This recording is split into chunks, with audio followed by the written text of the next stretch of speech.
So we are moving from dream innovation ecosystem. In fact, that's the first session, we have altered that one. That's nurturing and promoting excellence and relevance in science education, research and development. Let me request Dr. Goswami, who is the Director for National Academy for the Agricultural Research Management, and he has a vast experience. In fact, it's the best metaphor I can say, when I born, he started his service. Okay, so he has highly experienced individual, and sometimes when I interact with him, see, the kind of perspectives he always brought, like he keeps himself every time up to date. So in fact, like maybe even though I came from US, and when I was discussing with him, he said, Philip, do you know Khan Academy? I always give that example. That shows like maybe his keenness to know what's happening outside world, and also what kind of new innovations coming up, and what kind of the excellence or maybe the reforms required in the education system as well as in other activities also. Thank you, Dr. Goswami, for agreeing to chair this session. And he has a PhD, and he also guided 12 PhD and 11 master students. And he received a prestigious Jawaharlal Nehru Award and also the G.P. Singh Memorial Award and several fellowships from FAO and World Bank. Dr. Goswami, now the floor is yours. I request you to introduce the speaker and please facilitate the session. Thank you. Thank you, Philip, for the kind words.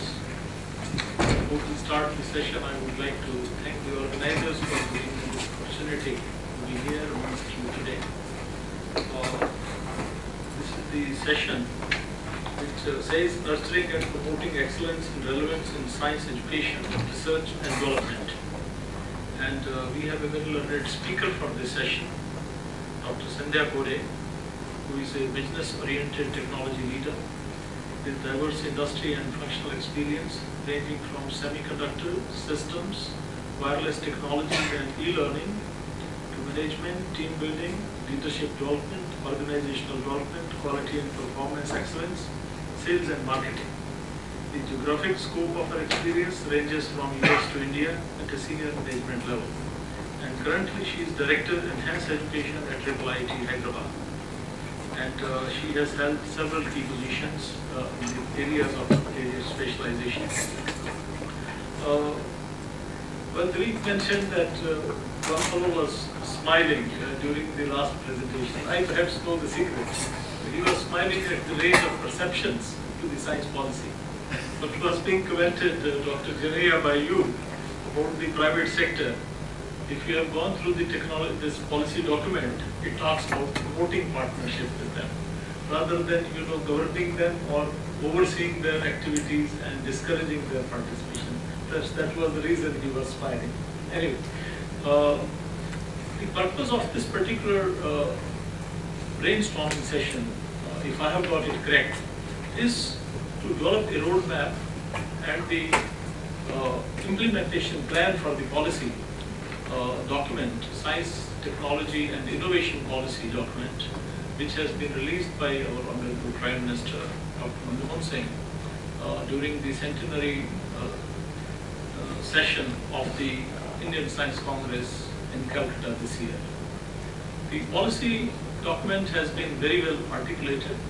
It has been very ably briefed by in the morning, and now see, implementing that is a major challenge, and for that we need to have clear-cut implementation plan. And Science and Technology Department has been very keen to develop it in a participatory mode, and in that context several such brainstorming conferences have been held. The one has been held at Allahabad, where science academies have been involved. Then the other has been held at the IIT Mumbai, where technical institutions have been involved.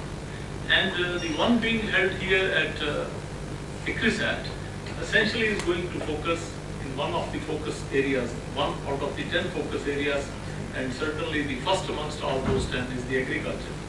So we here drawn either from state agricultural universities or private sector related directly or indirectly with agriculture would be expected to provide at the end of the day some kind of implementation plan of the science, technology and innovation policy.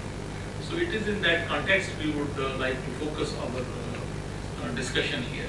And before I go further on this, I would like to request the speaker to make her presentation. And one would like to give more time for the discussion. So that